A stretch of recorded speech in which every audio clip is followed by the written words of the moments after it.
Michael Jackson hears word. He hears word that Warner Bros. Is making a new Willy Wonka movie. He says, I need you to let me play Willy Wonka.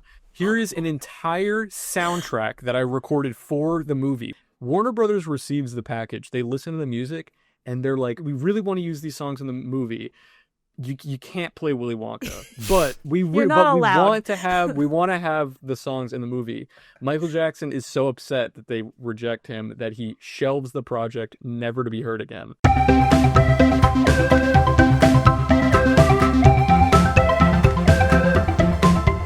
Hey everybody, welcome to 500 Open Tabs. I'm Hannah Hillam.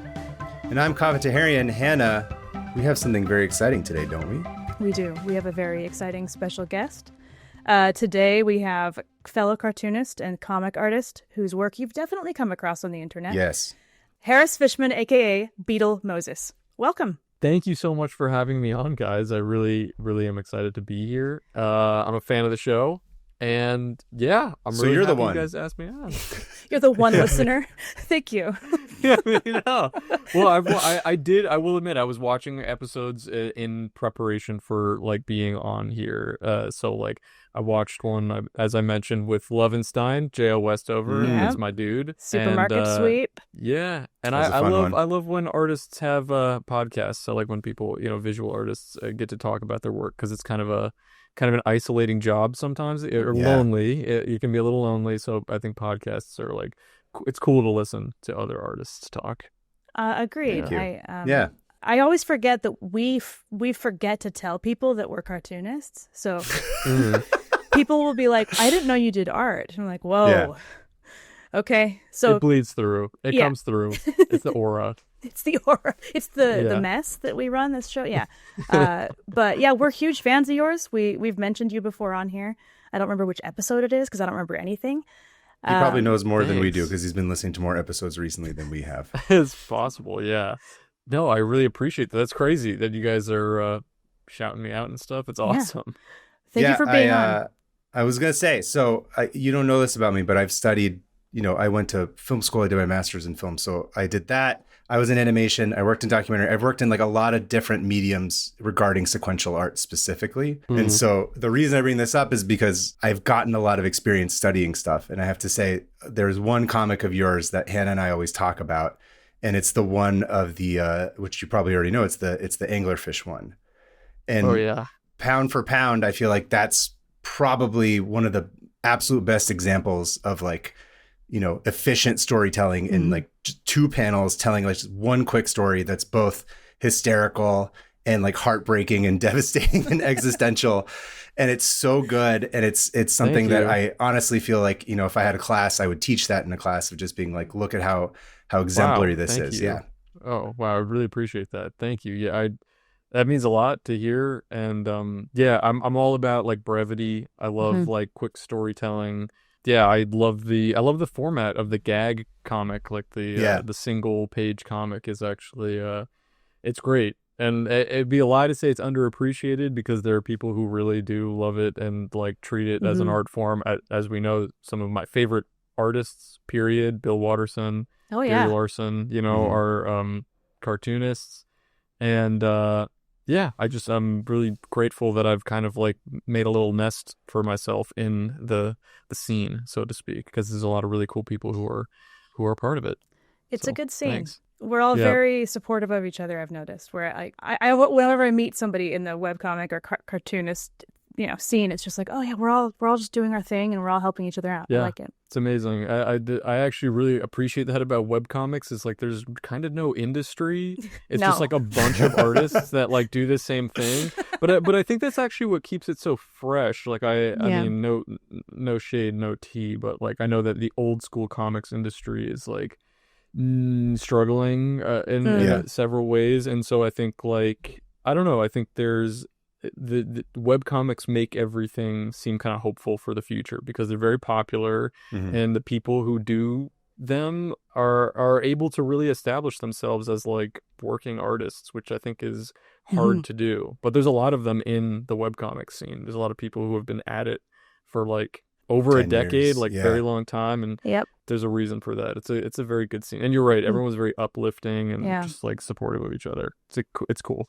It's cool. Yeah. I'm happy to know so many other cartoonists, but Yeah. Something Hannah and I were talking about earlier, which is kind of funny, is that we were wondering, you're younger than us.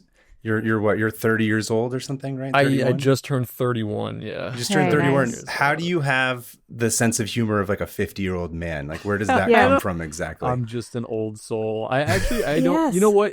It's actually funny you mention it. It has been a more like recent angle that I've been trying to do with my comics, where like I know that I want to make jokes that appeal to young people. Because young people are. I am a young person, and like those are the people that are online, and who are most likely going to see my work. But like, it started to be a thing where like if I in my first couple of years, like I would have my grandma, or sometimes it would be like my parents' friends or something, would be like, "Oh, I see your comics. I love them. I can tell people love them. I usually don't understand them so much." But I love to see what you're doing, and it kind of almost started to like bug me, not them saying that, but it almost was. I was like, well, I feel like I can write jokes that are more just like timeless, or you know what I mean, that people can understand even if you don't know what 6'7" or some bullshit. You know what I mean? I want there to be some type of oh my god. I know we're not going on our 500 open tabs yet, but like I was debating talking about like 6'7" and shit. I think I might have, just because it's hysterical. My kids won't stop saying it. It's just crazy. I've come around on it that I actually think Really? it's like hilarious. Now you that get kids it. are just like zombified by 6'7". I don't know what is going on, but I kind of think it's funny. But anyway, so I there was a marked like interest of mine too.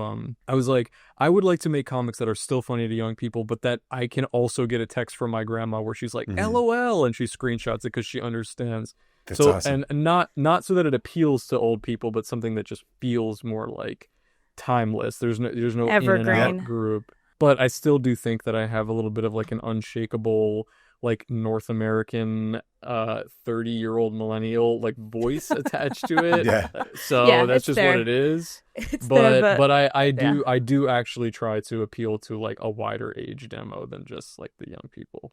So you succeeded at it. Thanks. Cool. So what is your relationship like to tabs? Do you have a lot of tabs open? Are you a sociopath who doesn't have any of them open? What's your stance on all this? I have 6 trillion tabs open. Thank God. I was worried. It's actually like insane. But I don't know if it's some type of omen or something. For some reason, I opened my computer today and my tabs had all been cleared. Like all my of God, my stuff what? had closed out. Yeah. And I was like, I'm actually piecing together again, like my delete. email and my all my stuff that I always have sitting there. But there's some stuff that I was like, I don't know what I had open, and now it's gone. So I don't think there was nothing really valuable, but I am a little bit of a tab hoarder. So Same. A moment of silence for your tabs. Yeah. It's all right. Rest in They'll be peace. back. I'm sure. They'll be back soon. They enough. always grow back. Do you have a sense of what they They kind of all were roughly, or is it just all kinds of stuff? Can you give us like a broad overview? I have like kind of at the left side of my tabs is all my it's all my business stuff. So I'm gonna have my Patreon open there, my email, Mr. Business. Mr. Business. I have like my shop, Mr. Business. and, all that in one. And then on the right side, it's gonna be just junk, either like YouTube videos. Like I have a lot of YouTube videos that I've been listening to a lot of DJ sets while I draw. I don't know if you guys do that, but YouTube is like great for that. Yeah. Like Really? YouTube will recommend. Like somebody will put together a DJ set, and it's not necessarily like fist bumping dubstep, although that does exist. But like you could, like it'll be any type of DJs. It'll be like a folk rock DJ set or whatever. But anyway, I think all my like playlists and stuff are gone. And then I usually also have like reference images for drawings that I'm making. But always I don't think I had any active ones. Yeah. Oh, that's still devastating. I'm sorry for your losses. It is. And it's also Thank relieving to know that, like, hey, you also are chaotic in the way that you open up references and stuff. Because I meet people who are like, I would never do that. And I'm like, I don't understand what What do you mean? What is the phone for otherwise? Yeah, phone for tabs. Or they'll be phone like, for tabs, Michael. Yeah, exactly. Why don't you just bookmark them? And I want to explode because I'm like, if I bookmark then my them, bookmarks tab is too long. I don't have long bookmarks I may list. as well That sounds delete gross. them if I bookmark them. Bookmarks also a trash can. When you guys hit me up and you brought up that like the idea of going down a tab rabbit hole, I was actually thinking like, I should have kept open some of this, because some of that stuff also, like, once you delete it, even if you learn something amazing, it just goes back to the recesses of your mind, and then until you're randomly at a party or some inappropriate setting to just like completely divulge all this Info information. dump. But someone will be like, ooh, I wonder how whales evolved, and I'm like crazy, like, and I'm like, and that talking to that person in a corner for like 3 hours, like trying to explain. You're like, they used to have legs. They all used to walk on land. They all used to walk around. They look like squirrels. It's crazy. Yeah. Kaveh did a tab about it. Did you listen to that episode? Is that why you referenced that? Or is that just a random thing you brought up? That's funny. I'm big into it. I'm glad I didn't go with that, knowing that you did a tab. That's one of the earlier episodes I did about exploding whales. And so it started with how that happened. So you had to get into the evolution of why whales got so big and then why they explode on this. It's like it's like a fourth episode or something. It's one of the first ones we ever did. Second episode. Is it the second one? It's the second episode. Jesus. Yeah. Oh my God. It's a good one. We watched the video of the Oregon whale. That's right. Just exploding. And then you sent me a compilation to music of all the different whale. It was like a death metal song or something in the background. And I was like, this is great. This is amazing. We're like, we know we're going to have a good show on our hands once we're watching death metal video explodings of whales exploding. Exploding whales. That's crazy. That's awesome. But anyway, should we get into the tab you brought us? The deep dive you've gone on? Sure, yes. I actually did write down notes on it. I love animals and I love all that stuff. But another thing that I love a lot is movies. I'm huge into movies. I love watching classic movies. Kind of the reason I started making comics in the first place was just an easier way than making a movie, basically, like, or short film. I just felt like I could do it. That's by how myself. I fell into it. I was tired of having to write stuff and pitch it. And I was like, I can just make a comic in the time that it takes me to put together a back it. It's great. And you get like full creative control over it. You know, I do like some of that aspect over making comics. And I really didn't appreciate comics as an art form until like after I started, and I was like, I should really like actually read some like classic graphic novels and, you know, some like best all-time comics. And it's an amazing art form too. But anyway, always loved movies. And I don't know if you guys do this, but after I watch a movie, if I like it, but also especially if I hate it, if it's a terrible movie, I immediately go to Wikipedia and read the production notes. Like, how did it come about? Like, or development. You know what I mean? Yeah. Production. Who paid for this movie? Who's to blame? You know, and how did this happen? Studio interference. And there's a lot of it is studio interference. And something interesting I'd like to touch on later in this topic is now it's harder, I think, in the modern era to get production notes out of movies. Like, if a movie comes out and it's kind of like mid or it flops in office or something like that, and you go to the production notes, it's like an NDA thing. I feel like you just don't see. Whereas if you go to the 70s, if you're like, I want to hear how we made Chinatown or whatever, like some old movie,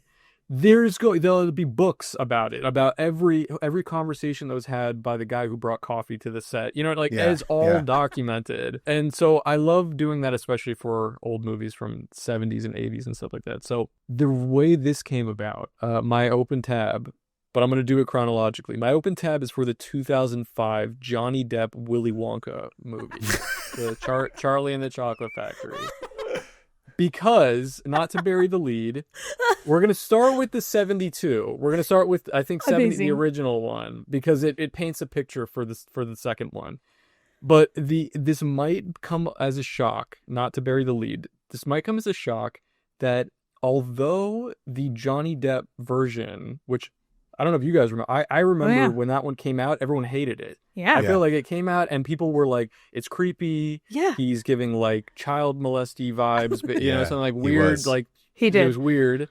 It was like over the top, and I think people were like, this doesn't hold a candle to the original.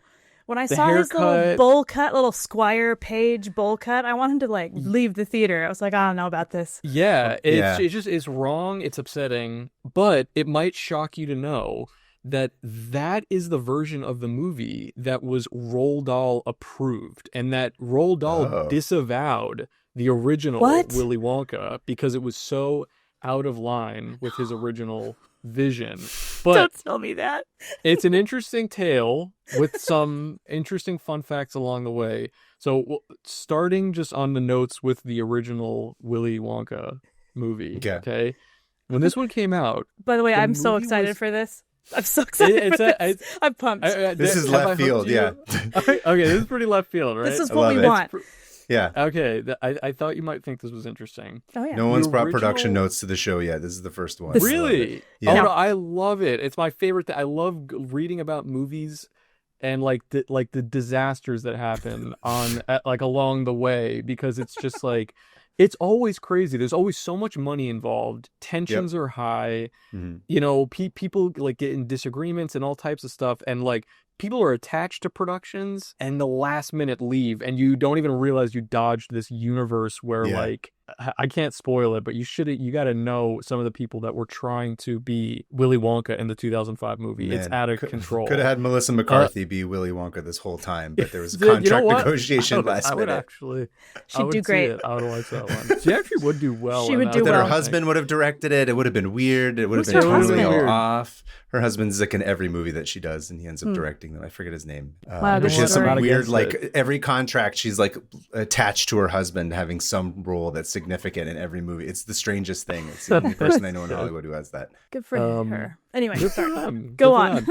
The original Willy Wonka movie, okay, I think it was 1972. I should probably look that up. Somebody hang on, fact check this. Willy Wonka, which I still love, by the way. That movie is hysterical. Oh my god. Oh, 1971. Okay. Oh, dude. I mean, the original Willy Wonka movie is like, I think, one of the best movies ever made. It's good. Just it's great. It's great. It's like weird. Gene Wilder is insane. It's terrifying. Like, the characters are iconic. The Oompa Loompas. Everything's just so weird, and it's awesome. I was gonna say, there's one thing I noticed when I watched it. Like, I think maybe 2 years ago was the last time I watched it. A lot of the opening 30 minutes. It legitimately feels like a Simpsons episode, because there's a lot of cutaways to like these random characters that have nothing to do with anything that build the world. And there's all these gags that like are just there, and they're just like cut, like quick, like non sequitur kind of stuff. It's really funny. It feels a lot more like Simpsons than anything else, I think. That's very 70s too, to be like, why not do this? Yeah. Who cares? we don't know how to make a movie quite well yet. Let's just throw it all in there.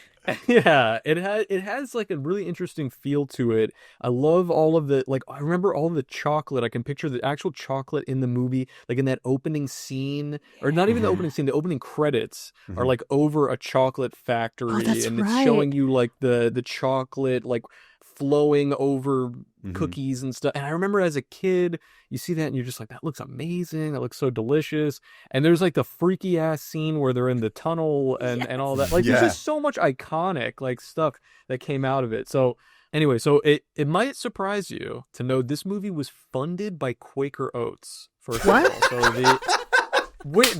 So this is that very first production note, is that they were I think it was a team of writers at Paramount. I think it was some type of development team in conjunction with Paramount. They went to Quaker Oats with Willy Wonka, the script, and they said, we want you to fund this movie for us. If you produce it for us, you can have the rights to the Willy Wonka chocolate bar, and you can make it basically a tie-in. If you want to produce the chocolate bar, you can make the movie as like an advertisement for this chocolate bar. And Quaker Oats said, that sounds amazing. Let's do it. So they funded it. Fast forward to the movie's release, there was a problem with the recipe of the chocolate bars, that they weren't shelf stable. They were melting at room temperature. They had to recall all of them before the movie came out, and they did not sell the chocolate bars in time for the movie release. They were not available. All that for nothing. So what a disaster. Totally bungled. The movie came out and it flopped originally. Really? It came out in theaters. People didn't see it. It wasn't until like 10 years later on home video, when like home video became a thing in the 80s, people were rewatching it, and it's actually a cult classic. It became popular after the fact, which is crazy to think now, because it's just for our lives. Yeah. It's been popular. It's been like a worldwide known phenomenon. But when it first came out, not super popular. For something so like integral to freaking children out, that surprises me. Like that's like one of the first movies I remember seeing and just being like, adults are scary. It's scary. It's scary. Adults are kind of scary. Yeah. Yeah, they're really scary. And actually, the weird part about it is that Roald Dahl disliked the movie so strongly because he felt that it wasn't like dark enough. Basically, he thought that the original book that he wrote was supposed to be kind of like dark comedy for kids, like, you know what I mean, like edgy, but so that kids could understand it. He's also British, and I think that's kind of like a British thing. You know what I mean? Did you guys ever read the book? Yeah, I did. Yeah, I read the book. I don't think I ever read it. I don't remember. It was darker. But there was also really weird parts. And then the second one, weird stuff. The Great Glass Elevator, that one was like, I was like, I don't know what's going on. It got all like philosophical, and I was like, I don't want to read this anymore. I'm going to read Stuart Little instead. Garfield, right? Yeah. Or Garfield. Roald Dahl, I read a lot of Roald Dahl as a kid. He has another book, Witches, which is really good. Yeah. And that one's dark. That's like the witches, I think, are eating kids. They eat the kids. They eat kids, but it's a children's book. It's like unthinkable by today's standards, kind of, but it's like, it is that type of dark art that kids can absorb and like understand. There was also like George's Marvelous Medicine. He's like trying to kill his aunt or something, right? Isn't he? Like he's trying to make a poison for his like terrible aunt, so she'll like kick the bucket. There's a lot of dead adults and parents in all of his books. Yeah, a lot of death and decay in Roald Dahl books, but the British school system hurting children, which that's accurate. Checks out. Yeah, checks out. Yeah, he said he's like, I wrote Matilda because the British school system is so horrible, and I hate it so much, and no kid should ever have to go to school in Britain. I didn't even think of Matilda. Yeah, but no he kid was should like, ever have to live in Britain is essentially what I would think. Well, his parents weren't even British; they immigrated. I don't know why I know so much about Roald. Oh, I do know why. Oh, because it's about England. That's why. No. It's because when I lived in Cardiff, they have a whole Roald Dahl plaza that they would have a food festival. Shush. This guy, man, he won't let me enjoy things. Shush. So they had a whole Roald Dahl food festival every summer, and that you'd go down and eat. Anyway, and I was like, why is this in Wales? Beans and toast? What are you eating every time at a Roald Dahl food festival? Probably. I didn't buy anything. I was broke. So I just watched people eat at the Roald Dahl food festival. It's the saddest story BFG, I've ever BLT? heard. That's the saddest story I've ever heard. A BLT, beans. The BFG, beans. BFG, BLT. BFG, BLT. That's another Roald Dahl book. Yeah, but, get with it, Kaveh. Come on. Yeah. Oh, so Roald Dahl disliked this original movie. He really disliked Gene Wilder as cast for. He thought that he was the wrong guy for the job, which is crazy because he's literally gives a perfect performance. Oh yeah. Roald Dahl, I think at this point, I don't know how old he was, but I think it's like, buddy, you need to step aside. Down. This is a little bit ridiculous. Yeah. I think Roald Dahl was just unhappy about most things at that point. I think he was just cranky. Yeah, it's kind of the picture that it's painting. And so he didn't like the movie. He left like halfway through the production and said, "This is not my movie. I don't want anything to do with this." And so they were like, "Whoa, shoot, all right." So they basically made the rest of it without him. Anyway, the movie comes out and it flops. Okay. Oh, by the way, all this is just setting the stage for the next movie to come out. It comes out and it flops, and Paramount, who owns the distribution at the time, decide not to renew. Like eventually, like after, I don't know, some arbitrary period of time that they signed some contract for to like own the Willy Wonka IP or the movie or whatever. I don't know, some Hollywood crap. The Paramount says we're not gonna renew, and it's bought for pennies by Warner Bros. Now, Lucky. Willy Wonka becomes popular at home viewing. People love it, and now Warner Bros. Gets it in their head. We want to make a new Willy Wonka movie. Oh, by the way, the book is named Charlie and the Chocolate Factory. Oh, that's right. The first movie they call Willy Wonka and the Chocolate Factory. Quaker Oats said, we will do this. If we'll sell the Wonka bars, but you have to change the name to Willy Wonka because we want the name brand recognition. Yeah. So they said, okay. Now Warner Brothers owns it, and they're like, okay, we're going to make it. And the only way they're allowed to make it is with the approval from the Roald Dahl estate. This is part of their, this is part of it now. Roald Dahl dies in 1990. They approach his estate, which is his wife, Felicity, and his daughter, Lucy, in 1991. And they say, we want to remake the movie. And they say, that's fine, but we want to have full artistic control over the movie. Meaning, if anyone wants to be attached to this project, director, actor, whatever, they have to be approved by us. We have to say that's okay. Nightmare. And as a result of that, it remained in development hell for like over a decade, basically, because they just could not come to an agreement on who should be attached to this movie. But over time, Nicolas Cage was at one point supposed to play Willy Wonka. I can see that. He lost interest. Martin Scorsese was set to direct for a period of time. What? Yes, and then I think he said, you know what, screw this, I'm over it. Let's see. Okay, and then most interestingly, Michael Jackson hears word. He hears word that Warner Bros. Is making a new Willy Wonka movie. And he says, mind you, he's, I think, currently, he was at this time currently already in court on a, child molestation charge, basically. Yep. Not a great look. Number one or number two? Yeah. Yes. And he contacts Warner Bros. With like a pitch package. He says, I need you to let me play Willy Wonka. Here is an entire soundtrack that I recorded for the movie, for the 2005 Willy Wonka. Here you go. I recorded all of this.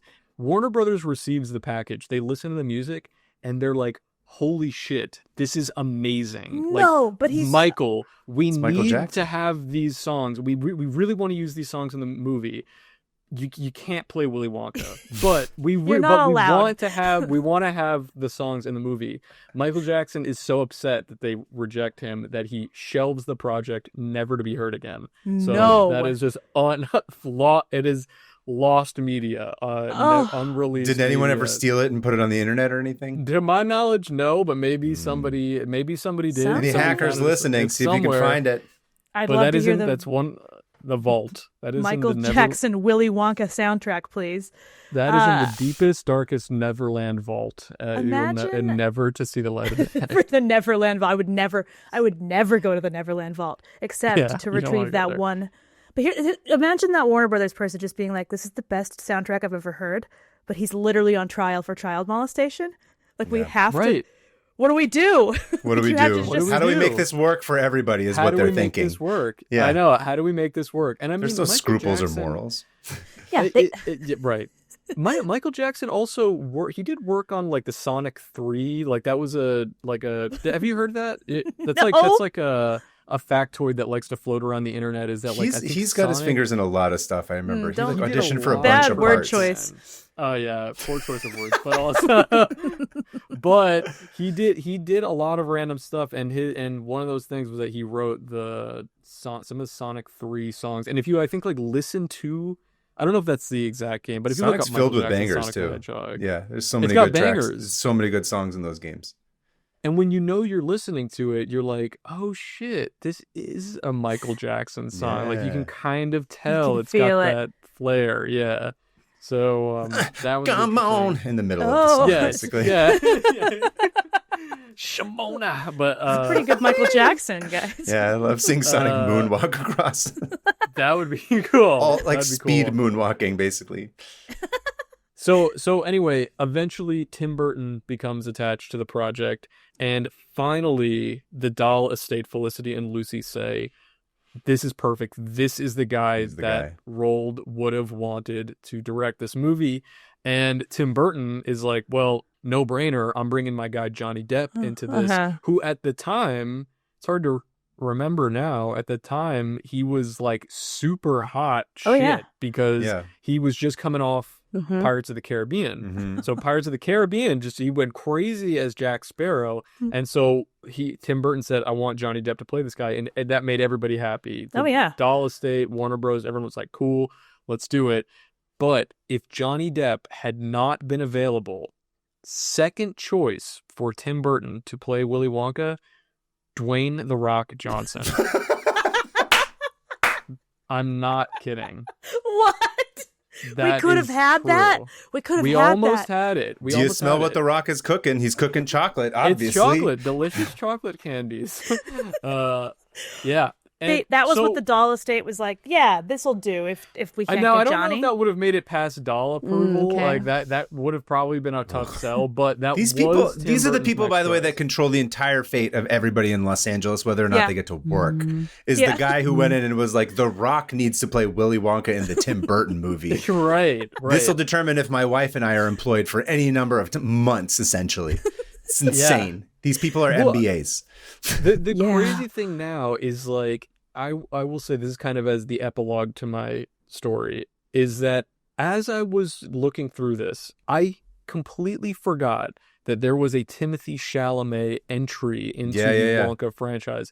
And I saw that movie, but I forgot that it happened. I think it was just last year, right?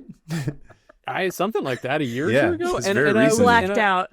You blacked out when you watched it. As I was like looking at the 2005 Wikipedia page, and I saw that I was like, what? There's another Wonka movie? And I clicked it, and I'm like, oh, it's this fucking Timothée Chalamet one. I forgot that this existed. And it just made me also think, like, media sucks now. I just was like, wow, you know what? Like, you look at the 2005 version, which it was largely disliked when it came out. Yeah. But like, you cannot deny so much of what was in that movie became a cultural mainstay and like probably will even outlive a lot of the Gene Wilder moments because of just like some of that shit that happened in the more recent movie is just so like they were taking big swings there. Johnny Depp also seemingly doing a Michael Jackson impersonation. I did remember role, thinking that too. Yeah, for sure. Which is, I think, like was an accusation kind of like hurdled. I mean, I don't know about an accusation, but they were kind of like, this is kind of Michael Jackson-esque. Weren't you thinking about putting Michael Jackson in this movie? But I bet he was so mad. I bet Michael Jackson was so mad. I would be. Oh yeah, he probably was pissed. He was like, "That's literally me. That I would have been me done in that movie. Yeah, I would exactly. have done that." Woo! But I was just like thinking, like, it's such a shame that I don't know. Willy Wonka is such an interesting franchise.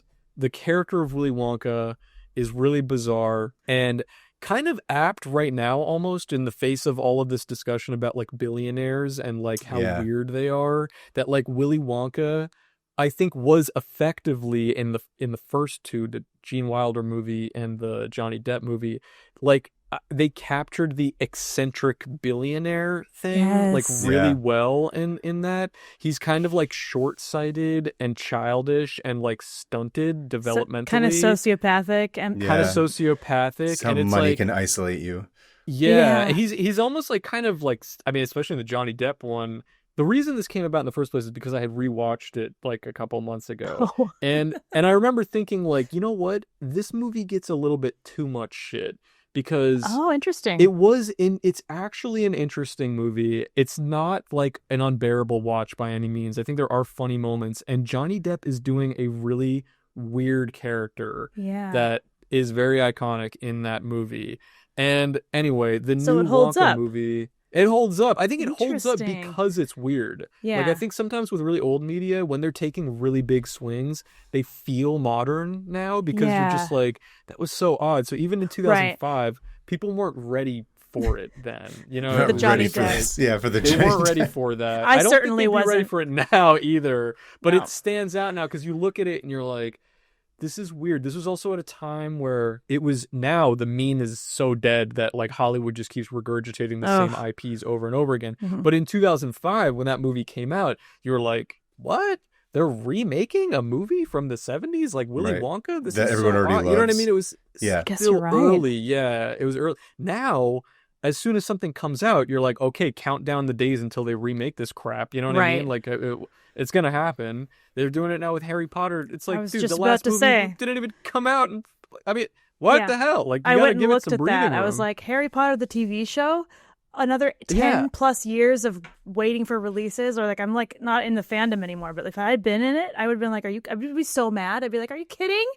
We have the movies. They're fine. But they just don't care about they just don't care about like revitalizing it. They want to revitalize the popularity, but they don't want to do this thing that I think the 2005 one did with Willy Wonka, which was, let's take a crazy swing at this and just do something that will surprise people, you know? Yeah. So anyway, that's my Willy Wonka spiel. I do remember thinking that his the dentist angle was really funny with him with like perfect teeth and his dad putting him in like weird headgear and it being Christopher Lee. So good. That whole subplot to me was like the thing. I don't remember any of the movie, but I do remember that. That's the thing that stuck out to me as being like a strange and very twisted setup for it that I actually really liked.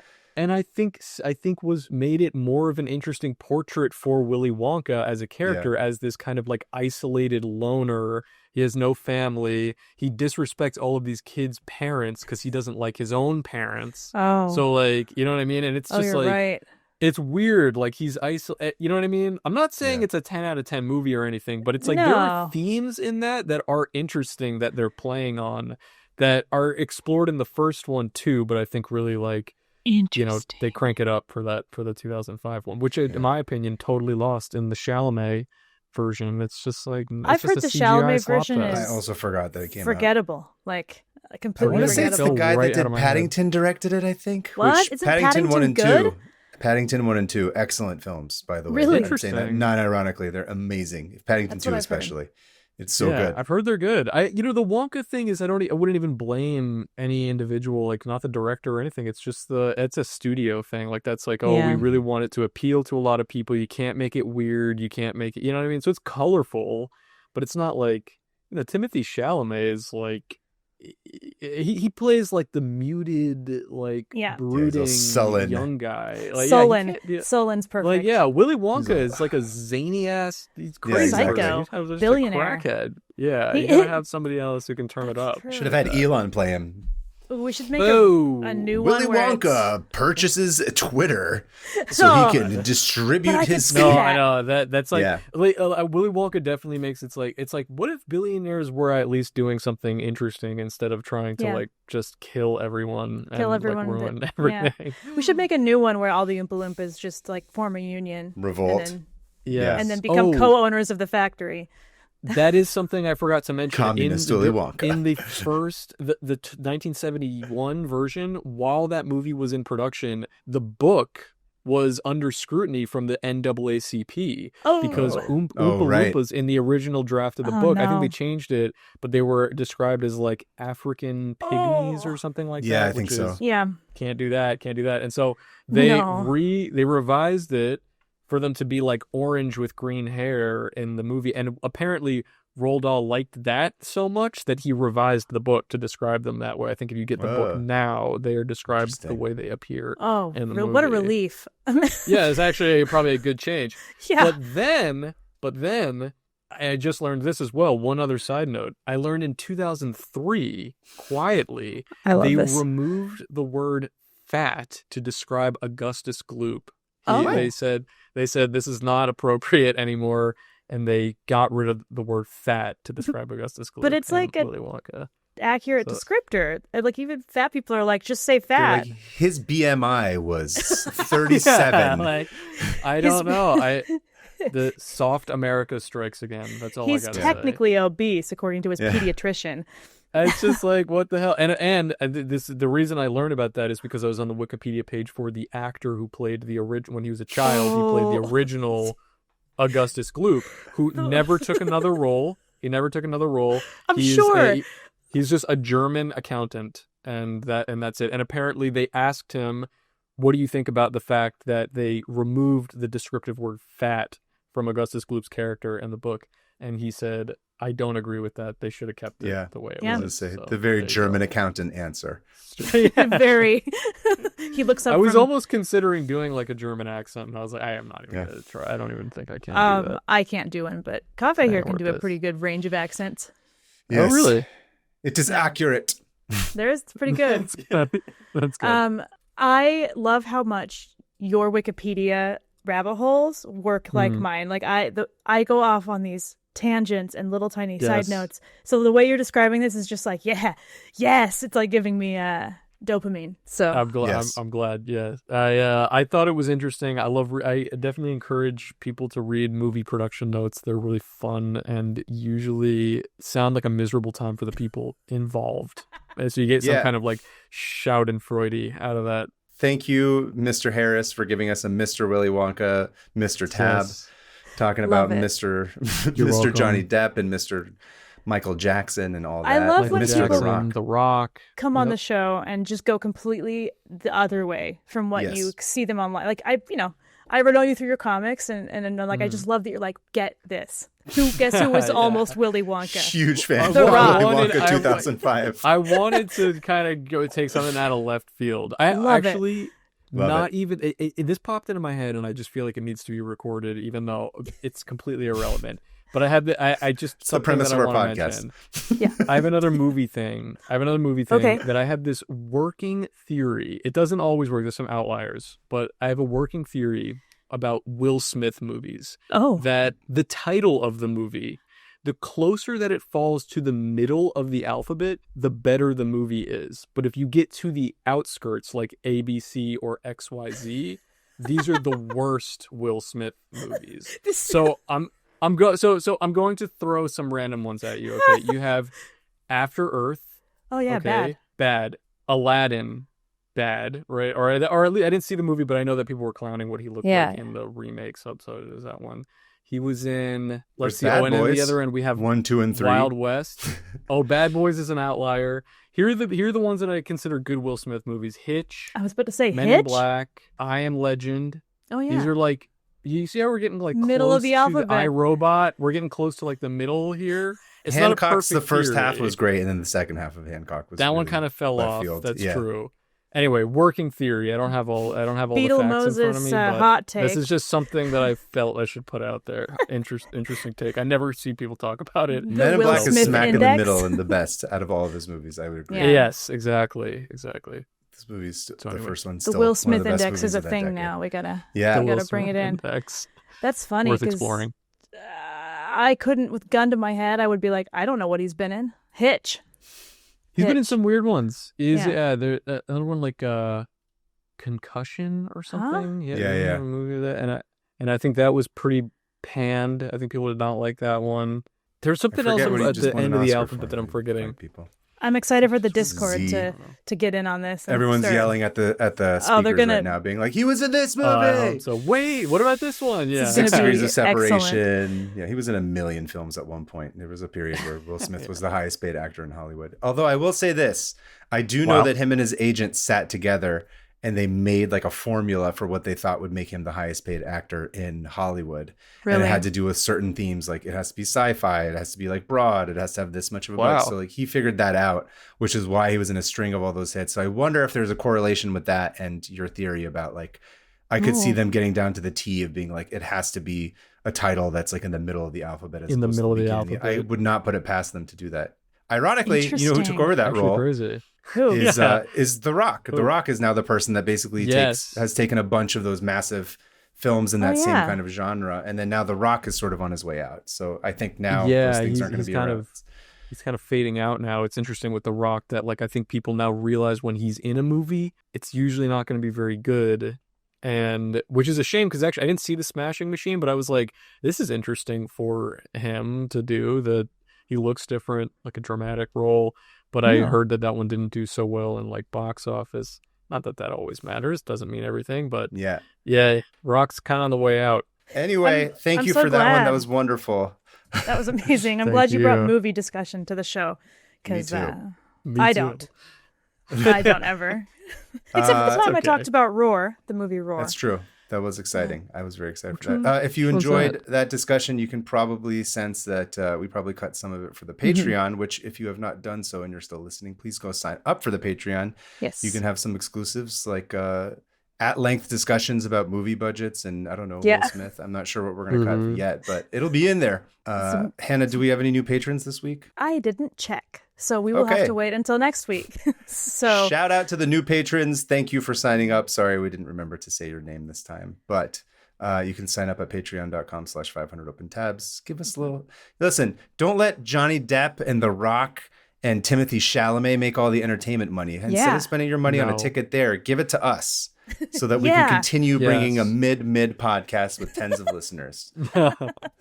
With one listener, and it's Harris. One listener. He's here That's now. right, Harris. I'm so excited to finally meet our one fan. I'm going to listen back to this episode about me talking about Willy Wonka and pretend I hadn't heard any of it and be like, whoa. Oh my God, what? Michael Jackson? No way. Michael Jackson wasn't allowed on the movie about kids? Yeah, that's actually Hannah and I QCing this like every episode, because by the time it's recorded and we have to listen to it like a week later, we've forgotten everything we talked about. So, that's awesome. Like I forget about things a worrying amount of times. Yeah, like me too. So I'll like type in like, why do I have a bad memory? Do I have some sort of tumor? And then Google's always like, you probably have ADHD. And I'm like, great, I knew that already. The links are all like purple because you've already clicked on them, and you're like, no. That's good. They're like, it lists all my disorders. I'm like, cool. Yeah. Anyway, who's gonna go next? Or I can't remember who went first last week. I think you went first last time we had with Alyssa. So how about I go first? You go first. Okay. What do you have for us, dude? All right. So for my tab this week, I was just doing some general browsing, and there was something that showed up in two different disparate forms. So rather than doing a proper subject tab, I thought I'd just cover both of them because, of course, it's funny and it's dumb. Nice. And both involve members of the Elephantidae family. How do you say it? Elephantidae, like the family of elephants. Oh, like the I thought umbrella. you meant like an actual human family, and I'm like, I don't know what you're talking about. Elephantidae. Elephantidae family. Sounds like a magazine. Yeah. Today and Elephant Today. Elephant Today. What's how new you can in the stimulate world of your man in bed. Why is it Cosmo? What are you reading as a print magazine? That's all I look at. Kaveh Taherian loves Elephant Cosmo. Loves Cosmo. Yes, Elephant Cosmo. Okay. As well as gourds, which are like pumpkins and squash. Yeah. And all that. Where are we going with this? Okay, all right. So these stories aren't directly related, but they are tied to each other thematically. Okay. And they both begin with a question. The first story has to do with, how did pumpkin pie become such a thing that's associated with Thanksgiving? Yeah. And the second, what exactly do people do with all those leftover pumpkins once Halloween is over? Oh. We're going to get there. It's not going to make any sense, but it will. We went to a pumpkin patch, and while my kids were literally swimming in a pool made of corn kernels because they did that because they're psychopaths. That sounds fun. No. That's great. I found corn in my dryer, my washer. I found corn in my shoes. Anyway. Toss it into your dryer. You got free popcorn. What's the problem? It was fun for them, but I was looking at all the pumpkins, and I was like, where do they put all of these when they're done? Because for sure there's too many. Yeah, there are. Yeah, and I'll get to it. There's way too many. Interesting. Okay. And if you don't get your pumpkin at like Costco, also you're gonna pay like $40 at one of those pumpkin patches. It's kind of crazy. It's bad. Or go on the 30th. Go on the 30th, and the guy's like, you can have it for $5. And I was like, great. I don't care. I'm gonna get rid of these. Pumpkinflation. That bubble's gonna burst. Pumpkinflation. We're close. We're close to that bubble bursting. It better. All of us small business pumpkin farmers are really... I don't know what I'm talking about. Go on. That's true. The corporate pumpkins are taking over. It's like Big Pumpkin instead of Big Pharma. Yeah, Big Pumpkin is trying to sell you something all the time. That's good. Did you know that they don't know how big pumpkins can get? Because we've never known. Oh, they get huge. No, we've never... we've never limited. We don't know we don't know the cap, how big it can get. They've just gotten bigger, and we don't know how big they can get. What are we doing here? Why are we sending people to Mars? We should be figuring out how big a pumpkin can get. We can make our own new planet out of a pumpkin. Pumpkin planet! Pumpkin planet! Yes! Sounds like a theme park. It does. Speaking of Roald Dahl, James and the Giant Pumpkin? That's better than Peach. I know, agree. But James and the Giant. Oh, yes. Yeah. That would be dope. And actually more botanically accurate. If he was on a giant Peaches pumpkin, don't grow in southern England. Anyway. They're also not hollow. Kaveh, please go on. I'm sorry. No, I'm loving where this is going. We've just come up with a theme park and like a ripoff of a Roald Dahl story. So let's just see how much more copyright infringement we can engage on. Okay, so thousands of years ago in North America, squash was very different. It was about the size of a baseball and surrounded by bitter, toxic flesh. Oh. Which... not exactly the makings of a delicious pie, unless you're trying to kill someone, which these days I kind of get it. But the bitterness was caused by a compound called, again, forgive me, cucurbitacin. I'm not a science guy. All right, I'm not Bill. Okay. I can't tell you. Sounds like a name. President Kuzer Bidenson. I thought of Bidesen. Let's I heard go Biden. Bidesen. This was also a toxin. So it gave it a bitter taste and it made it a toxin. So it was not good. So this acted as the plant's natural defense against small herbivores and rodents, which would have tried to eat it.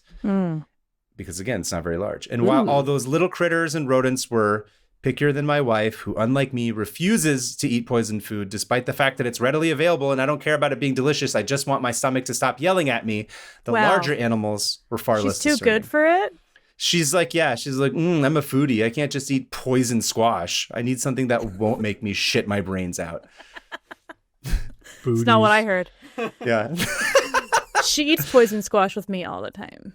That's true. She does. Because it's like, put into like a fun little Instagram video where they like, make it all pretty and then they like drizzle it in some sort of garlic aioli or something. Douse it in cheese and burgers. Gross. Toxic pumpkin burgers are my absolute favorite, especially with elephant meat. Please talk over me. Why are you trying to cut? You're getting me to cut off the best part. Elephant meat. Let's go. Let's hear it. What do you want to do with it? Let's hear it. I don't know. What does it taste like?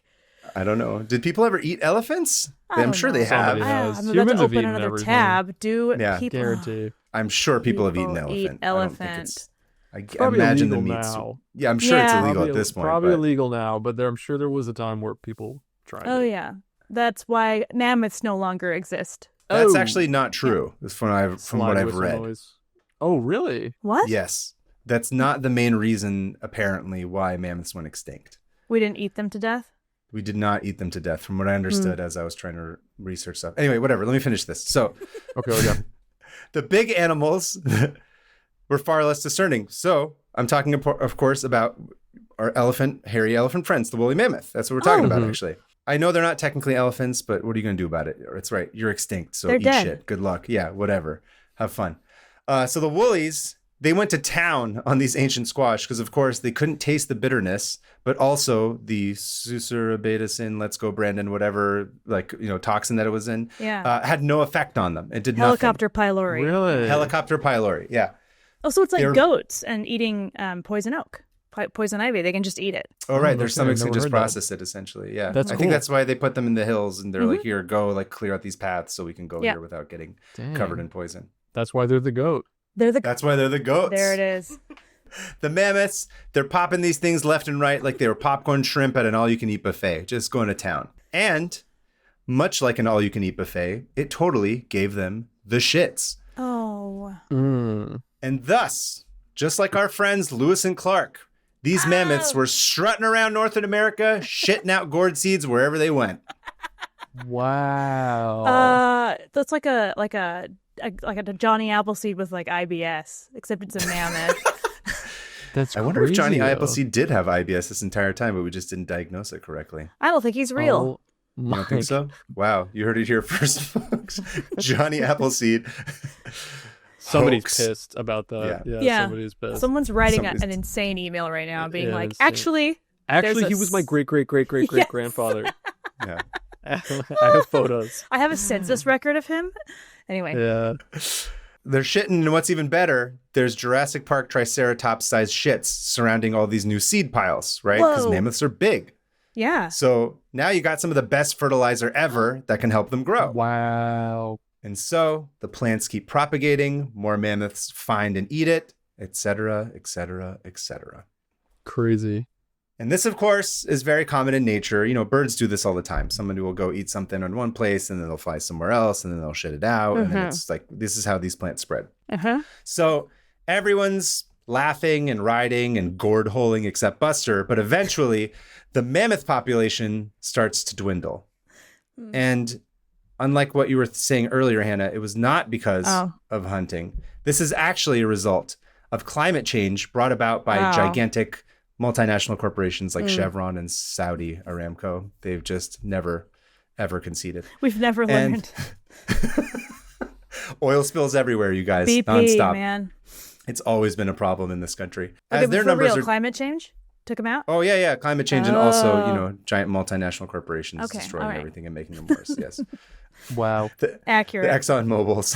The ExxonMobils of the day didn't allow it to happen. The lobbyists. And as their numbers are tanking, so do the numbers of the old-timey squash, because no one's doing these like eating and shitting cross-country marathons anymore. And don't forget, humans, they actually overlap with mammoths for quite a bit. Oh, right. Yeah. And even if they hadn't managed to capture them and make them dance for the three-ring circus, humans did come across the effects of all the mammoth shitting. Okay. And initially, humans probably just found the squash and ate the seeds. But over thousands of years, they started to breed more desirable varieties. And as such, domesticated squash started to get bigger and sweeter, like pumpkins and butternut squash. Oh. Then, you're going to love this part, Hannah, of course, the British discovered, quote unquote, America. Accusations. I feel bad. He has no idea that we constantly... Never mind. Anglophile. He listened to it. He's the one who's listened to all of our episodes. He probably knows it. Yeah, every single one. Every single one of them. I listen. I do 2 episodes at once because I have one playing in this year. You're listening to double one right. the amount of nonsense I've heard learned right now. Yeah, exactly. That would be funny if we did that old school style. It'd be like Hannah's voice is panned left and mine's panned right, and you can hear like both tabs at the same time for each episode. That'd be crazy. That'd actually be cool. Nonsense. Anyway, so the British, Hannah's heroes, they discover, quote unquote, America. And of course, at that time, the native populations had been using methods like the Three Sisters, which is awesome and fascinating. Have you guys heard of the Three Sisters? Oh, yeah. Corn, the 3 staple foods, right? Yeah. I've had this tab open for a long time, and I won't get into it now. But basically, they figured out a way. Yeah. Squash, corn, and beans, they got them all to work together to grow successfully. It's actually really interesting, but that's another talk for another day. When the British got there, they were like, these guys are huge and powerful. And the Native Americans were like, who are these wimpy, hairy freaks that are walking onto our land? Because the British had a really unbalanced diet because they lived in like cold nowhere place. But the Native Americans had a really solid diet that they got everything they needed. And so they were healthy, better, more healthy, taller, more adaptable. Anyway. Sunlight that's not all like overcast and like, they're not eating whatever. What was it called? Canned eel or whatever the shit. Jellied eel. Jellied eel. Sorry, they're not eating jellied eel. They're eating like real food. So, like you said, these pasty people who have never seen the sun and never had like a balanced diet come and they look at the natives and they're like, okay, guys, we'll take it from here. And in 1796, Amelia Simmons published the seminal book. It was called American Cookery, which featured pumpkin recipes. And the next thing you know, Starbucks, they're serving pumpkin spice lattes to General Washington. It becomes like this phenomenon. People love it. Wow. So it's that far back that we started eating pumpkin in the way that we basically they came to the New World and they're like, oh my God, there's all this pumpkin. What is this? How do we use this? What is this new resource that we haven't really? So they just like took it and they pumpkin maxed it. I don't know, to use another term that you young people, Harris, might use. Yeah. Wow. Pumpkin maxing. That is awesome. That is really interesting though. I never knew the history of pumpkins. Yeah. I have to say, I'm not the biggest pumpkin fan, like pumpkin flavor stuff. Oh, like really? I don't really go for the pumpkin spice latte so much, but I know people go crazy for it. I think it kind of tastes like chemicals. It's not even pumpkin, basically. It's like a mixture of That's not even pumpkin, really. There's got to be some essence of it somewhere, right? Pumpkin expert Kaveh Taherian. Yeah. In this episode, I am, unfortunately. But then in the mid-1800s, Sarah Josepha Hale begins her great campaign to make Thanksgiving a proper holiday, which, of course, she succeeded. And now pumpkin pie is as American as apple pie. Bada bing, bada boom. We're eating pumpkin pie every fall. Oh. Wow. And so there's mammoths. Crazy. So how do the mammoths play into... Okay, go on. No, I'm saying go ahead. What were you going to ask? How do they... So them pooping out all these seeds helped the pumpkins develop. It was a common vegetable across America because mammoths were eating the pumpkins and shitting out the seeds all over the place. Wow. So they found a way to make it edible for humans and turn it into pie. That's amazing. Crazy. That's amazing. Oh, I appreciate that. That is really when life gives you mammoth shit. You make pumpkin pie. You make pumpkin pie. You make pumpkin put that pie on a bumper sticker. When life gives you mammoths. That is really just the beauty of the human I feel spirit, so inspired right now. Yeah. I'm going to keep going, man. Keep going. I think I can live. I think I can wake up every day now knowing that if I could be anything like a mammoth and spread delicious pumpkin through my shit. It's true. I'm not even going to finish that. You never know what type of seeds you may be laying. You never know who you might be As helping. Forrest Gump's mama used to always say. Right, exactly. Life is like a pile of mammoth shit. You never know which seed you're going to get. Oh boy, I love that part of the movie. That was in the show notes, remember? I remember reading about it. They had to cut it because Sally Field refused to do it. Anyway, sorry. I'm going to keep going. So the second story has to do with modern pumpkins and modern elephants. Unsurprisingly, much like we were saying after Halloween, there are quite a bit of pumpkins left over. And obviously, the ones that you carve turn to shit like immediately, and people just throw them away, but that's barely a dent in the problem. And the pumpkin patches can use the leftover plant seeds that will come in handy for the next season. But there's a problem with the average consumer who has no idea what to do with all those extra pumpkins. Yeah. And many people simply toss them in the trash, which, as it turns out, is not a good thing to do because it ends up in a landfill. And when it's in the landfill, pumpkins will release like methane and a bunch of gases into the ozone, which is obviously not great. What? And not good. It's not good. You shouldn't do that. And also, we can't really eat them. Ago. Did you really? Yep. And it's part of the problem, guys. You heard it here first. Yeah, Cancel me. Yeah. Oh, thanks ExxonMobil, Hannah Hillam. That's the new corporation that's going to start ruining our environment. Billionaire Hannah Hillam. Look at me. It's just so much money. And all of it from pumpkins. Hannah in the pumpkin factory going around creeping out kids. Pumpkins. I'm just going to throw these out. Hannah and the pumpkin factory? Is that what you just said? Let them eat pumpkin. Sorry, Harris, what were you saying? Wait, so what can you do with them? Yeah. I'll tell you what you're going to do. What do you do? You're going to take them to your local zoo. I'm just not going to do that. Yeah. Well, much to Billy Corgan's chagrin, zoo animals love to smash pumpkins. Oh, good one. Pumpkins are given to physically and mentally stimulate the animals with items that they don't regularly see. And what's better, they're fine for many animals to eat. And they're even full of fiber and beneficial nutrients, which is why some people use them to soothe pets with upset stomachs. And let me tell you, if you're feeling down and sad, just Google animals smashing pumpkins and watch your mood turn around completely. It's funny as shit. So I'm going to send you some pictures. Wow. Oh, cute. I do have a pumpkin. Cool. I have a couple pumpkins I haven't smashed. Sorry. Yeah, I have a pumpkin sitting on my doorstep right now. That was not. We didn't carve it into a jack-o'-lantern, so he's still kicking right now.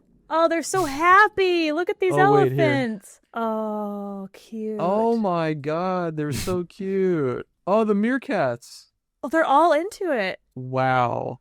Okay, I might need to do this. You know what? These animals are enriched. They are.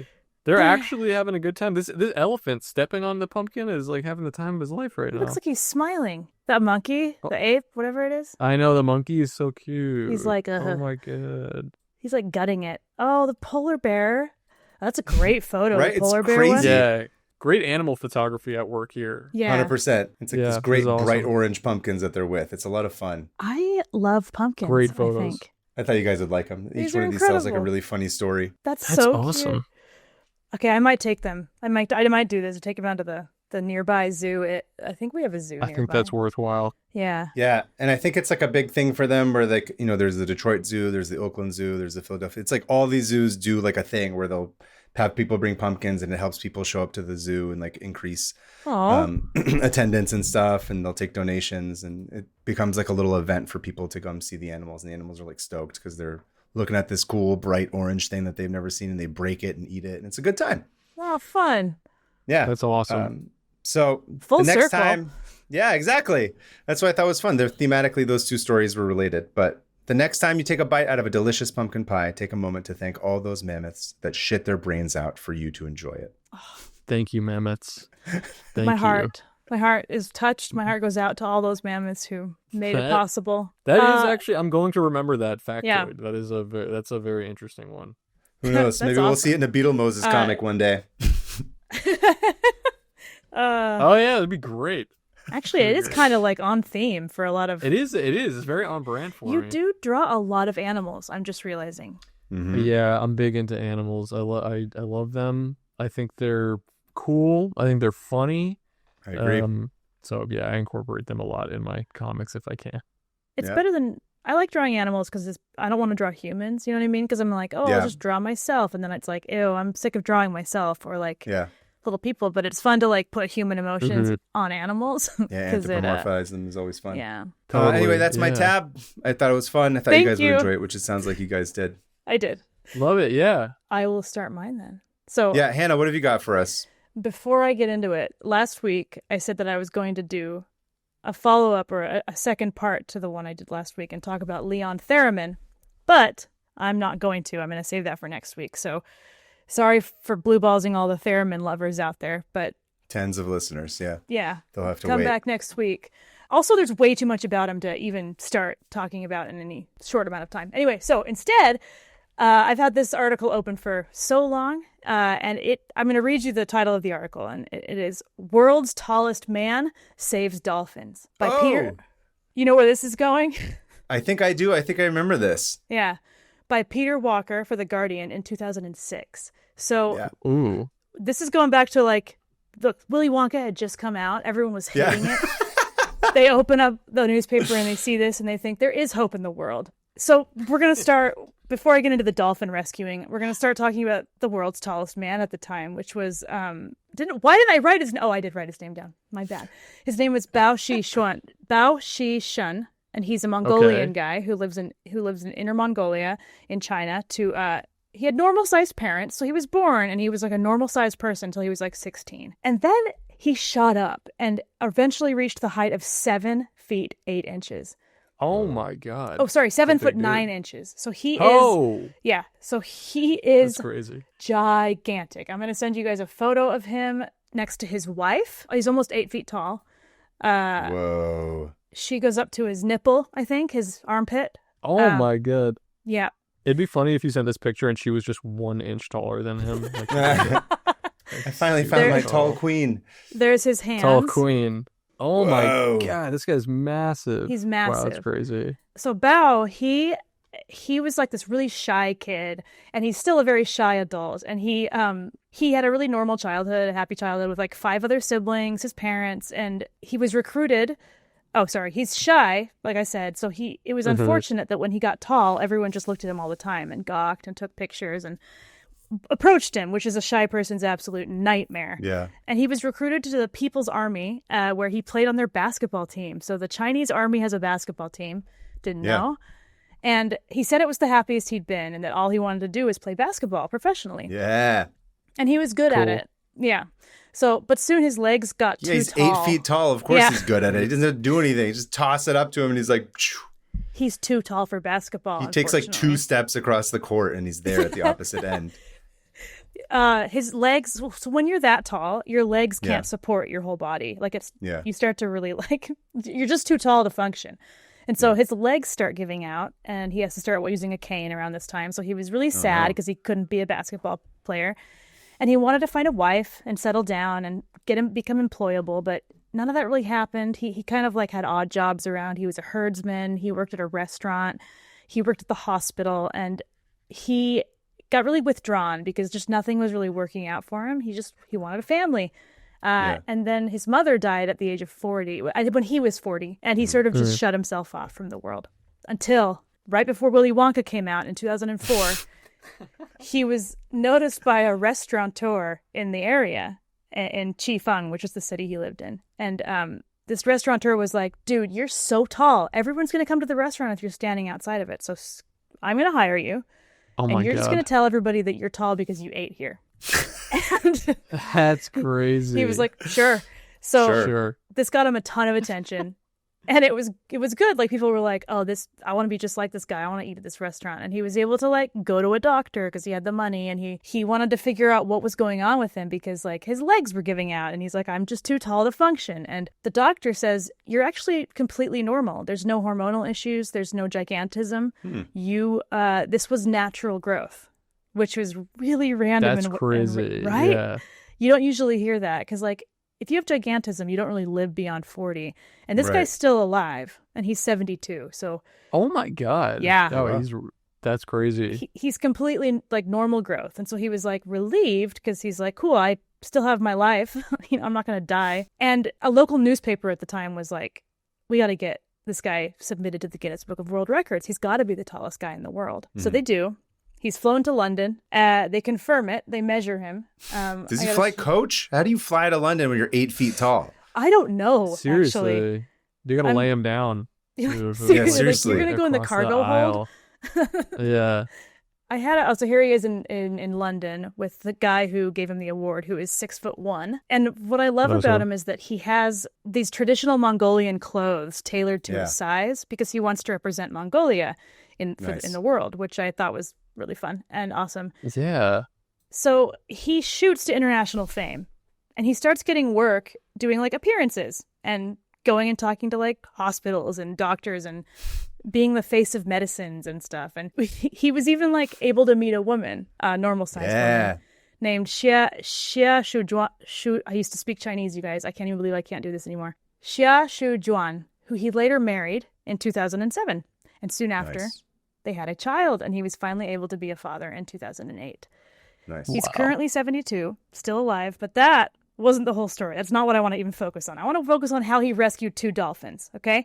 So in 2006, veterinarians called in by the Royal GD, and I say that out loud, that sounds funny. Royal goddamn. Yeah, the Royal GD Ocean World Aquarium in China, they called in some veterinarians because they were stumped at what to do. They had these 2 dolphins who had started biting off some of the plastic of the edge of their pool and eating it. These dolphins had a tummy full. They both had tummies full of plastic. Oh my God. Idiots.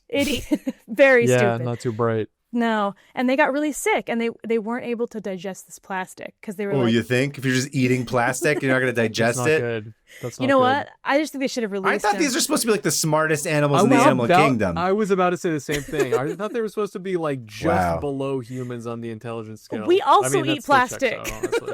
Yeah, I was going to say that's actually not. We're smart and listen, our plastics are microplastics, okay? They're just embedded in the food. We're not doing it on purpose. Poop our plastics out. We're doing it with class, okay? Yeah. We're not just eating a pool wall. Like, come on. Speak for yourself. I love pool wall. Yeah. Just delicious pool wall. So they got really sick, couldn't digest it, and the veterinarians were like, what do? We're trying everything. They try to remove it surgically. They try to induce, try to get their stomach to break it down. Doesn't work. Try to feed them food that can push it out. Doesn't work. Whenever they put a surgical tool in there, the dolphin's stomach, I guess dolphins do this, their stomachs just contract like insane. They can't get anything through. And so getting more desperate, I'm assuming that somebody at some point was like, man, I wish our arms were long enough to just reach down and take the plastic out. And someone else said, hold up, I have just the guy for you. They had just seen this guy in the news get recognized for being the world's tallest man. They're like, dude, he lives just over there in Mongolia. I'm going to call him up. So they call him up, call Bao up, and he's working as a herdsman at this point with his new wife. And he's surprised, but more than willing, more than happy to go over there and lend his arm to the rescue operation. Oh my God. Yeah. I've been playing Street Fighter 2 as Dalsim for years. This is the moment that I've been waiting for my entire life. So he gets there, right? And the handlers, here, I'll send you a photo. The handlers. Yep, exactly. Oh. Couldn't have thought of that myself, truly. The handlers kind of tie some what's it called? Towels. Can't remember that word for towels. Towels. Going insane. So they get these towels and they tie they hold the mouth open of these dolphins because the dolphins were I see. And so then they're like, dude, put your 3.5 foot long arm in there and see if you can kind of get plastic out. So if you picture a kid, they're about 3 feet tall. Yeah. Imagine that as an arm. That's insane. Oh my God. Like a 3.5 foot long arm. That's a crazy arm. Yeah. I would be afraid to put my arm in a dolphin though. That seems like you could lose an arm. I feel like you could suffer some damage there. I think right? Yes, but they had the dolphin sedated, so they were able to keep him from biting, and then split this thing open from the mouth and just seriously, go to town with a hand. What they needed was somebody with fine motor skills, because at the time they didn't have all those like amazing surgical stuff we do now. Yeah, they needed someone with like those a human touch. Extended claws hadn't been invented yet for kids. If they had those, it would have been real easy. Yeah. So I'm gonna send you a picture of him retrieving this plastic. Oh my god, this guy's a legend. There he is. Oh no way. He is he's shoulder deep in the dolphin in this picture, and there's like news cameras, people taking pictures. He goes over there and he just like, okay, yeah, I'll reach down there, and he pulls out he goes all the way into the stomach with his big long arm, and he pulls out the pieces of plastic. Oh my god. The pieces of plastic look like pieces of meat, but they're not. It looks like beef jerky. I know, they look like 2 Cuban steaks. Yeah, they do. Something like that. But that's just crazy though. But I just love that this gigantic man is just like, yeah, okay. He takes off his shirt. That is crazy. Gets to work. These photos that you sent, like the crazy part is this is exactly what I was picturing it looking like. Like absolute mayhem. Like not in any, like it doesn't look like it's in a lab. Nope. It's not sterilized it's on the street. Look at all these guys are just hanging. Like look at all these other, like are these just other Mongolian guys? There's like 20 people just hanging out there. They're all just watching. Just they're like hanging out, all trying to get a better view of it. Dude, if that were happening, crazy. I would be there in a heartbeat. I'd be like, I would be there. Not missing this. I would be like, I'm going to literally like set some stuff aside here because like I need to be a part of this. This is crazy. I'm gonna miss my child's birth to be here. That kind of thing. Or you give birth there. You could probably help out with the giant hand as well. Just pop it out. Get my baby out of here. You don't need a C-section. You just need a 8-foot tall Mongolian dude. Wow. Can't believe those words just came out of my mouth. So here's the thing. So he saves the dolphins, and everyone's like, yay, hero, look at our amazing. And he was just like, happy to do it. Yeah. And here's the craziest thing is that this is not the first time that an extraordinarily tall former basketball player has reached his arm inside of a dolphin to save its life. What? Dolphins are idiots. They just keep screwing up and just expecting us to come save them. I'm starting to think that these dolphins are just fans of basketball. They do. And that this is like if we eat plastic, we could meet Charles Barkley. Like you just have to. How much we eat enough plastic do I have to eat to meet Jordan? They're going desperate to for attention. LeBron James. And they're like every time we eat plastic, they bring a bigger basketball player. So like if we eat enough, we could legit get LeBron James in the building. I could have LeBron James's arm in me. Inside of me, yes. That's exactly, if they could talk, I'm sure they'd say something along those lines. Don't you do a good dolphin impression? I do. Oh, that's actually really good. But it's good. Yeah, right. Oh my god. I can't. Okay, so what is happening? This other instance happened in the 70s. So I have to stop laughing. What's that? Where'd it go? In 1978, in what sounds actually kind of like one of your comics, Harris, a former NBA player, Clifford Ray of the Golden State Warriors, was called to help retrieve a metal bolt that the dolphin had eaten during construction. And the dolphin's name was Dr. Spock. And that's amazing. Dr. Spock lived at Marine World in Redwood City, California, and he Marine World, Africa, USA. The very same. And he ate a huge piece of metal, like an idiot. And the vet was heard saying, I can almost reach it. I'm so close to it. If I just had a little bit longer arms, I could get it. And one of the Clifford Ray's biggest fans happened to own Marine World at the time. And he heard that and was like, I know who you can call. We're going to have somebody with long arms come in here. So he calls the team and he's like, can one of your guys, specifically Clifford Ray, with his insanely long arms, get over here and save this dolphin's life? And Clifford was like, sure. So why not? They lubed him up really well.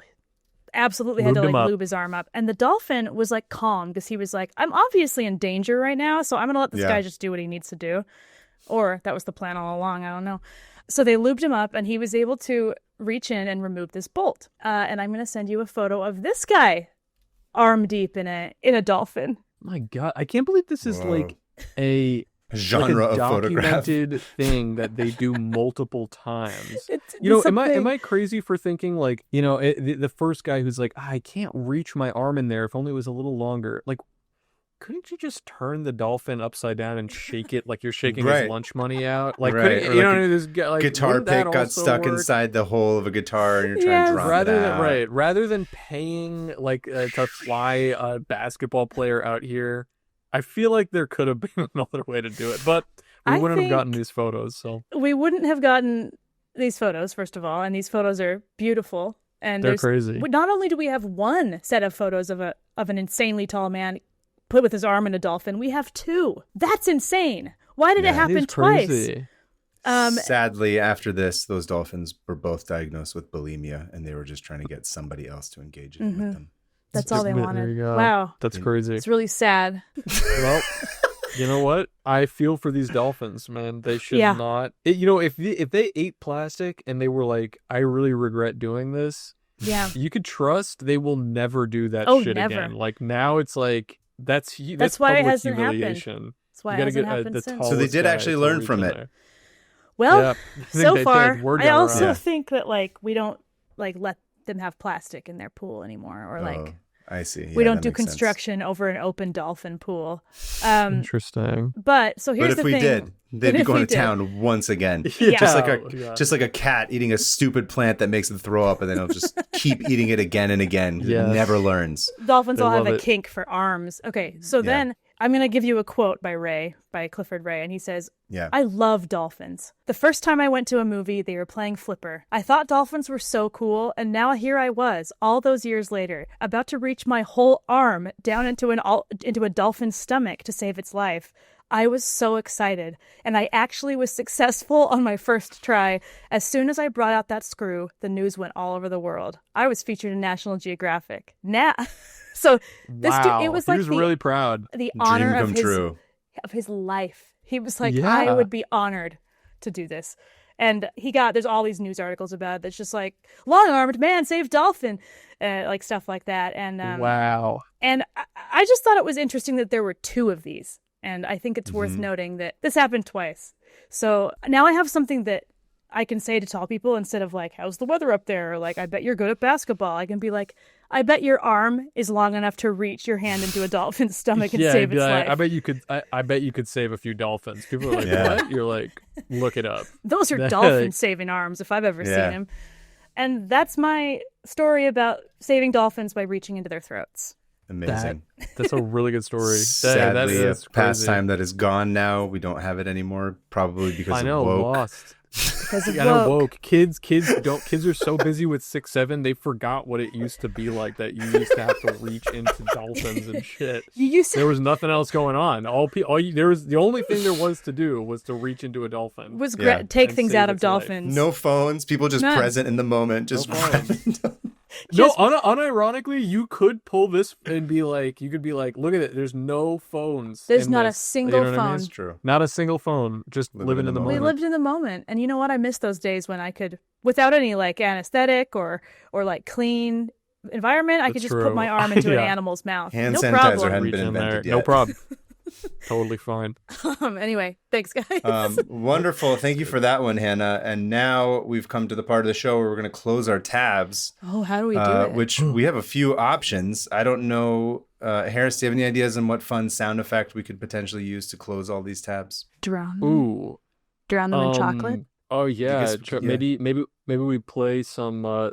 one of the songs from like one of the Oompa Loompa songs. Oh, is that copyright? That comes to mind. Yeah, the only thing I'd be worried about is copyright stuff. Do you have like any sound effect stuff that you're thinking? Sound effect? Do you have a slide whistle on there? I love a good slide whistle sound. Sure, let's do it. We'll slide. We'll kill these tabs with whimsy. Okay. Yeah, that's good. That's good. All right. Cool. Who wants to count down? Go ahead. Ready? 3, 2, 1. Close those tabs. Get rid of them. Nice. I just closed like 4. That feels good. Nice. Yeah, actually, it does feel good. Right? Yeah. I like how doing this show, I'm like, I'll close way more tabs. I've opened twice as many as I ever have before. Anyway, Kaveh, do you want to read the listener mail? Yeah. Moving on to listener emails. First up is from Maeve, right? I believe is the pronunciation. Yeah. Maeve is written in the show before. Hello, one and all. I have a tab that you might have already heard of, but it's an annual event that I anticipate more than Fat Bear Week, or as we call it these days, Bear Week, because we're not allowed to say Fat Bear Week. Oh, yeah, you get woke America. You can't say it. You can't touch dolphins in their stomach, and you can't call a bear fat. Unbelievable. Bear Week. Real. High BMI Bear Week. With winter around the corner, it's time to remember the things that keep our hearts and hands warm. Allow me to introduce you to the Gävle goat. Apologies, I can't read Swedish. Gävle goat. Mm-hmm. It is a Christmas tradition dating back to 1966 in Gävle, Sweden. It is a giant version of the traditional Swedish Yule goat that is built every year around late November/early December, taking roughly 2 days. The goat stands at 43 feet tall and 23 feet wide. It's built using straw. And here is the image. Wow. Of the goat for everyone to see. Man, there's a lot of animals in this. Yeah. Oh, look at that thing. I love it. What the hell? Dang, that's awesome. I would love to climb that thing. I would like to sit on that little perch up there. Yeah, that's awesome. It's funny. My first instinct would be to climb it as well. Which very climbable. Brings us to the second half of this tab on a massive straw goat, the other part of the tradition, arson. Arson? And other forms of destruction, but overwhelmingly it is arson. 1966, the first year the goat stood, New Year's Eve, the goat burned down. Across the 59 years, 42 goats have been destroyed, 31 straw goats on fire. Over the decades, the security has advanced from no fence to yes fence to security guards and live webcams. In 2023, one of the non-fire years, the goat was pecked to pieces by birds because the straw it was built with contained seeds. Oh my God! It's almost part of the tradition now that that it needs to be destroyed. It's actually a little bit out of the ordinary when it's not. Look at that goat on fire! This feels very Midsommar looking at it for sure. I didn't see the fire one. Holy shit! Oh my God! This is like ominous. I kind of love it. Me too. Yeah, it's pretty crazy. I love people. You can find videos. We're not going to let you keep us from burning this down ever. That is the tradition. You have to embrace what the traditions become. That's the tradition. Mm-hmm. You can find videos of the straw goat burning on YouTube. Gävle boat burning down 2021. There is no audio. Oh. And the Wikipedia has a lot more information of the various antics involved with guarding a flammable massive straw statue, from Volvos to fireworks. Thank you. And until next time, I'll see you at the Nixon Super Soft Birthday Party, Maeve. Was that another inside joke that I don't remember? I don't remember it either. Super Soft. I have no idea what that is. It's probably a joke we made and we don't remember. I remember it. No, just kind of. Like, I'm listening to it right now. I don't know. Yeah, I'm actually listening to it in my other ear. Thank you, Maeve. Thank you, Maeve. Good email. Amazing. Good fact. We're just going to do one for this episode, listener email, because we've gone a little bit long. But if you also have an email you'd like to submit, please send it to 500opentabs@gmail.com. That's 500. Send us a link, a little blurb about what you learned. Mm-hmm. Or a voice memo. Voice memo would be great. We love those. You can also follow us at 500 Open Tabs on Blue Sky and YouTube and Instagram and Patreon and all of them. Please do so. Yeah. Like, rate, review, share. If you have a Wooly Mammoth friend that you love, send them this episode. Yeah. If you are Tim Burton or Johnny Depp and you loved this episode, send it to Helena Bonham Carter. Yeah. If you're still on speaking terms. I know that it was rough there for a minute. Yeah. If you're a goat. I don't know what happened with them. On fire. If you're a goat on fire, you should probably deal with that first. You should go to the doctor, the goat doctor. The goat doctor. If you're currently elbows deep in a dolphin, please share this with the people around you. Yes. You're going to need something to listen to while you're inside that dolphin. Yeah. Can you imagine somebody's listening to it right now and they're like literally shoulder deep? Oh my God. Like, dude, I'm literally doing this right now. What are the odds? Get my phone, take a picture. Of course, thank you to our very special guest, Harris, Mr. BeetleMoses. Harris, why don't you tell us a little bit about what you're up to, where people can find you, where you would like to direct our fans, which apparently is you because you're the only one who listens to the show. Where can you direct yourself back? I will direct myself to BeetleMoses is my username. It's the name of my comic, my web comic that I do, which if you like nonsensical, absurdist humor, animals, all types of weird stuff, I do a 3 times a week comic.